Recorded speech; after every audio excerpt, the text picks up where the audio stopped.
How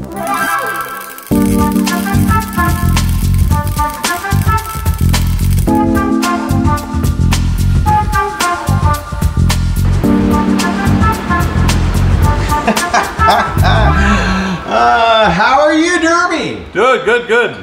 I understand that once again, as I seem to open up things all the time, you have been busy. Yeah, very busy. Tell me what's going on. This has been a lot of fun. I've been totally motivated on building this, and as you can see, it's pretty elaborate. Well, this is something that you used a lot of those tools that we featured in our last episode. Absolutely. And what is this going to be? This is the storage containers slash subwoofer box for the back of the cab behind the rear seats. So this is going to be where people sit. Some people can sit on this, yes. Some people can mount speakers in it. Yep, and then I could maybe put batteries down or computers or odds and ends in each of these storage compartments at either end. But right here in the center, there'll be two big giant 12-inch subwoofers placed in there. They haven't cut the holes yet for it. Yeah, this is the lid for it. You can see I got it hinged so far. I still got to do a little tweaking to it. These are neat little hinges I found. They clamshell open kind of like that. One of the last things I'll do is probably weld on a little trim piece on the edge of here to make it look a little more finished, and I'll probably have a little like rubber bumper that it can land against once it's shut.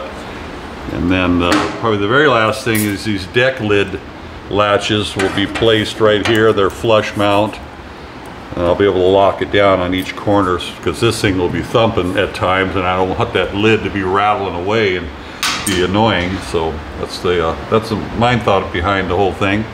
Yeah, as you can see, there's bead rolling everywhere for looks and strength. Inside the inner structure, I can show you some of the structure that held it together. For instance, this is that piece that we manipulated with the shrinker stretcher, and behind all these panels, there's pieces like this placed in there to add strength. As you can see right there, there's some of them.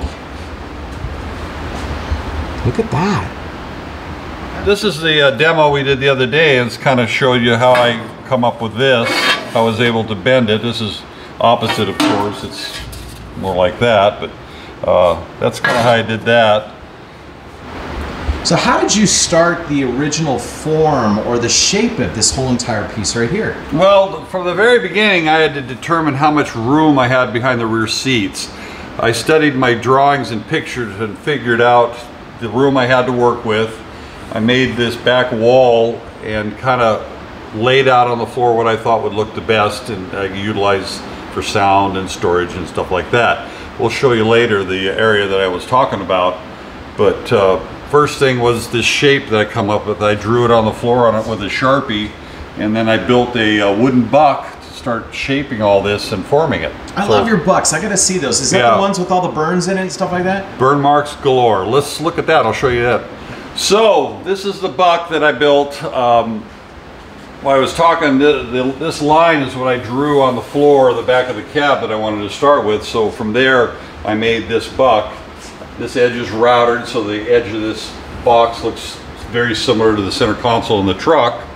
So I would make a piece like this, bead roll it like we showed you before, and then after that, sorry about that, started bending it, and I would actually drill holes in that and screw it to this tightly, and then cut like this, and then take a hammer and roll it over the edge as tightly as I could. And once it fit really nice, I'd go in and start tack welding the cuts back together, forming it that way. So, and then once I got this piece and that piece done, then I made the center piece and did the same kind of thing, but no welding involved there other than welding it down the center. But once I got that shape done, then I could transfer it over to what you saw earlier and start building from there. This is the back of the original truck right here, this piece you see with these heavy impressions. I didn't make these. All I did was take a piece out of the center, narrow it to the length I wanted, and then I made the corners myself to try to match the whole thing. You can even see the cutout here where the frame used to be inside the truck. And I filled that, obviously. Now, is it safe to say that that is actually welded to this table? Yeah, right now it's tack welded to table, so I used that to build that to make sure that it would fit in the truck once I put it in the truck. And then when you just cut it back off again? And yeah, just tack welds, you cut them real, pop it off, and it's not too bad. It's funny because those laymen, including myself, would think, well, you're going to weld something to a table, it's going to be there forever and ever, amen. Yeah. do it just enough so you can get it off. You can even see some welds on here. I had some braces here because I wanted to make sure this was level and everything as square as I could get it to reproduce it on the truck. Well, in a future episode, we are going to be discussing how that back wall and how this rear bench that Dermie has put together is going to end up in the Sledster right back there. And then there's something else that we're also going to feature in a future episode, and that's another big piece of cardboard and a drawing that's on a wall that is unbelievable. Oh yeah, you're going to like this. This is cool. Yeah. In the meantime, Dermie, do me a favor. Tell them what they need to do and tell them what they should be doing and what they shouldn't be doing. You shouldn't be not telling your friends. Tell your friends. Get this out there. Hit like. Do all those fun things. And subscribe. We really want everybody to subscribe. So as we do more videos, you can check out Dermie and his amazing workmanship on the Sledster. Another episode of That Was Close. This is CG. We're out. Thanks.